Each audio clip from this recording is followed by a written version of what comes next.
Salut mes petites fleurs, soyez les bienvenus dans Pop Life. Pourquoi est-ce que je vous appelle mes petites fleurs? Eh bien on va éclaircir ça tout de suite en parlant d'un excellent manga dont le 5e tome est imminent, Hell's Paradise.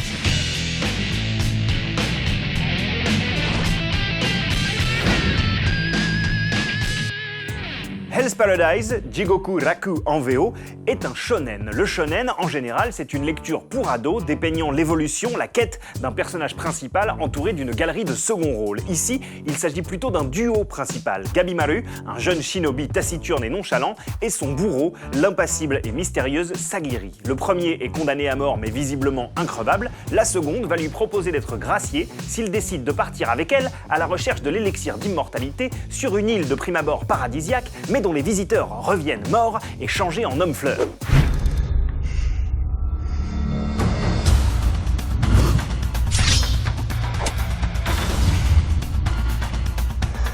Là, vous vous dites... Déjà vu. Absolument. Et vu comme ça ressemble en effet à un shonen lambda. Mais Hell's Paradise en a sous le pied et très vite le manga incorpore pas mal d'éléments horrifiques à son récit, le rapprochant alors d'un seinen à la Berserk, quelque chose de plus adulte, de plus sombre et de plus violent aussi.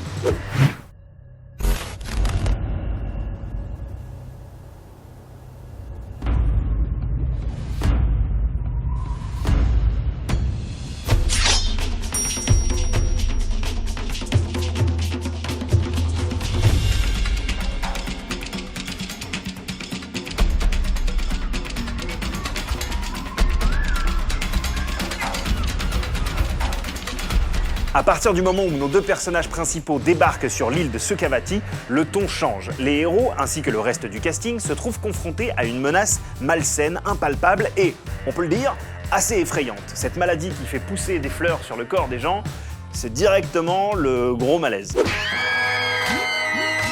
Au fil des tomes, Hell's Paradise lâche un petit peu son duo principal pour explorer tout le reste de la galerie de personnages qui composent l'œuvre. On change donc souvent de rythme, de style, et au bout de 4 tomes, on est accro. Le tome 5 arrive en librairie la semaine prochaine chez Kazemanga, et après Hell's Paradise, je vous assure que vous allez voir le vendeur d'Interflora d'un autre œil.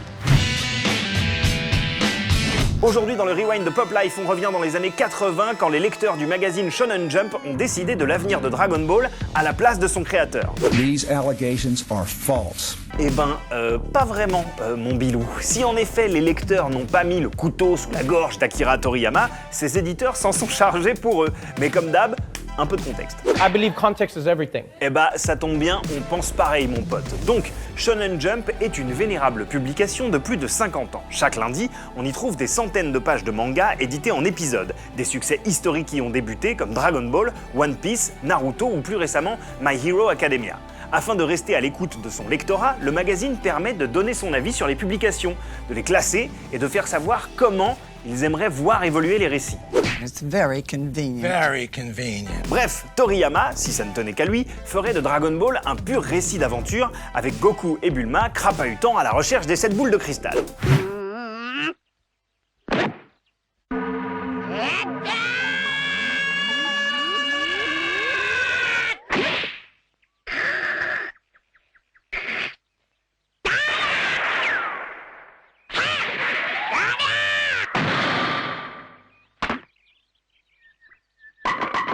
Mais selon Shonen Jump, les lecteurs veulent plus de bagarres. Toriyama va donc trouver un moyen de caser dans son histoire un tournoi d'arts martiaux. Ce tournoi va devenir un motif récurrent de la série, qui sera adapté et reproduit dans quasiment tous les arcs narratifs de sa suite, Dragon Ball Z.